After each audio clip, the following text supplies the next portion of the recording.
पिंपळवंडी गावामध्ये अनेक वर्ष वेस उभी राहिलेली आहे. ती वेस सगळ्यांच्या स्थानिक लोकांच्या किंवा तुमच्याही काही सहकार्यानं ती उभी राहिलेली आहे. आज तसा लोकार्पण सोहळा आहे. कार्यक्रम पत्रिकेमध्ये माजी आमदार म्हणून तुमचं त्याच्यामध्ये नाव नाही. तुम्ही देखील त्या गावचे एक शेतकरी म्हणून कर भरताय. हे बघा, पिंपळवंडी गाव हे वल्लभशेठ बेनकेंचं, माझं, आमच्या सगळ्यांचं आहे. आम्ही त्या गावचे खातेदार आहोत. आम्ही त्या गावाची यात्रा असेल, कुठला उत्सव सण असेल, वल्लभशेठ बेनके साहेबांपासून ती प्रथा आहे की आम्ही त्या वर्गणी फाडतो किंवा आम्ही तिचे एक हिस्सा म्हणून फाडतो. आम्ही अनेक यात्रांना, मी आमदार झाल्यानंतर किंवा आमदार होण्याच्या पूर्वीपासून तिथल्या बैलगाड्या स्पर्धांना लोकांनी मला मागितलं, मी देतो. तिथं मला जे काय करता येईल ते करण्याचं मी एक नागरिक म्हणून सहभाग करून करतो. आत्ता त्या मळगंगा माता नवरात्र उत्सव मंडळांनी पुढाकार घेऊन ते वेश निर्माण करण्याचं काम केलं. त्याच्यात भूमिपूजन केल्यानंतर सगळे खातेदारांना आपण आवाहन करू की आम्हाला वर्गणी द्या, वेश उभी करायची. मारुतीशेठ लेंडे यांच्या नावाने जर वेश उभी राहत असेल मळगंगा माताच्या प्रवेशद्वार म्हणून, त्याच्यासाठी मी पण आमच्या कुटुंबाच्या वतीने 1 लाख रुपये दिले. तेव्हा सभाजी अण्णा लेंडे माझ्याकडे आले होते. शरद लेंडे साहेबांनी सांगितलं होतं की बेनके साहेबांपासून आपली प्रथा आहे, तू सहभाग घे. रघुनाथ शेठ लेंडेंनी मला सांगितलं होतं, म्हणून मी 1,01,000 रुपये वर्गणी दिली. मी काही दिले म्हणजे माझं काही मोठं काम नाही. तिला नाव काय द्यायचं? मला नाव द्या, कैलासवासी आमदार वल्लभशेठ बेनके साहेबांच्या स्मरणार्थ बेनके परिवारकडून. मी माझं नाव पण देऊ नका म्हटलं, कारण माझं नाव आल्यावर कोणाच्या पोटात दुखतं हे मला काही वेगळं सांगायची काही गरज नाही. पण काल परवा त्या कार्यक्रमाचा, आज कार्यक्रम ते विषयीचं उद्घाटन करायचं आहे. त्याच्याकरता त्यांची गाव बैठक झाली. त्याच त्या गावचे आमदार शरद सोना असल्यामुळं आपण कार्यक्रम कसा पुढं न्यायचा, त्यांनी पण त्या कार्यक्रमात सहभाग घेतला. विषयीत त्यांनी वर्गणी दिली का नाही मला माहीत नाही, पण कार्यक्रम सहभाग घेतला. म्हणजे चांगले सगळ्या गोष्टी करतात. पण कार्यक्रम आणि निमंत्रण पत्रिका आणि ते सगळे करत असताना ज्यांनी पैसे दिले त्यांची नावं टाकायची. आणि वेटेकरांनी पण पैसे दिले, अतुल बेनकेंनी पैसे दिले, तर आपण त्यांची नावं टाकू. तर त्याला शरद सोनवणेंनी कडकडून विरोध केला. सभाजी अण्णा लेंडे आणि शरदराव लेंडेंनी त्यांच्याकडे विनंती केली की असं आपल्याला करता येणार नाही. पण त्यांनी स्पष्ट त्यांना तसं सांगितलं. आणि सभाजी अण्णांनी मला फोन करून दिलगिरी व्यक्त केली की मी क्षमस्व की असं करू शकत नाही.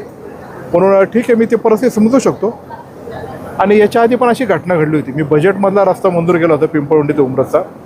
त्याच्या भूमिपूजनाला तिकडं जाणार तर शरददादा सोनवणे म्हटले की माझ्या काळातला रस्ता आहे. त्याच्याशी वेगळे त्यांनी खूप खोटं नाटक सांगितलं. आणि त्यानंतर जे भूमिपूजनाचा डाव टाकला. मग गावात बैठक झाली. गावच्या बैठकीत असं ठरलं की शरद सोनवणे यायचं नाही, अतुल बेनकेंनी यायचं नाही, सर्व ज्येष्ठ नागरिक करून करणार, असं मला शरद लेंडेंनी सांगितलं.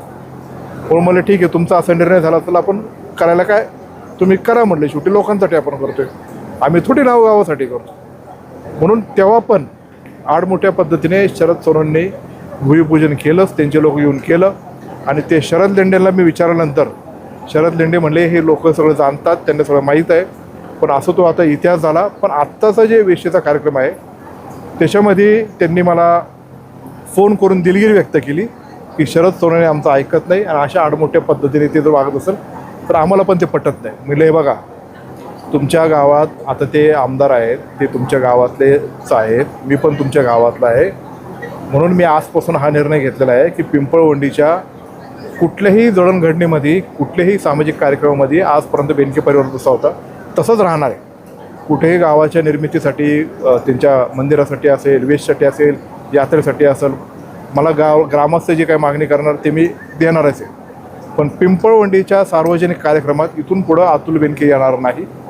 त्याच्यामुळं आमच्या लोकांचे त्रास नको आणि ज्यांच्या पोटात दुखते आणि जे चालीने चालतात, म्हणून हा माझा निर्णय मी घेतलेला आहे. शेवटी मी माझं नाव लावा असं आग्रही नव्हतो, आजही नाही आणि कुठेही मी राहत पण नाही.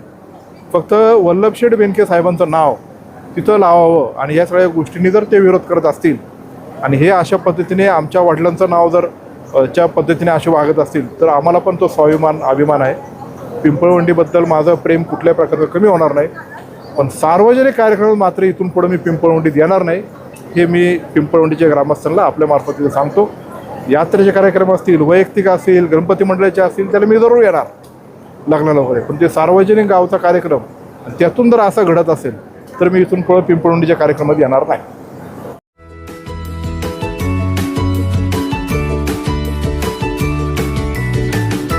बातम्या शेतीच्या,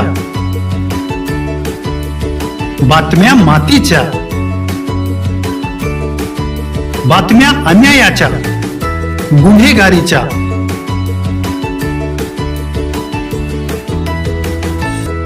राजकारणाच्या आणि समाजकारणाच्या, शोषणाविरुद्ध बुलंद आवाज, जनसामान्यांच्या हुंकाराची गाज, सत्कार्याला प्रोत्साहन, दुष्कृत्याला अनुशासन,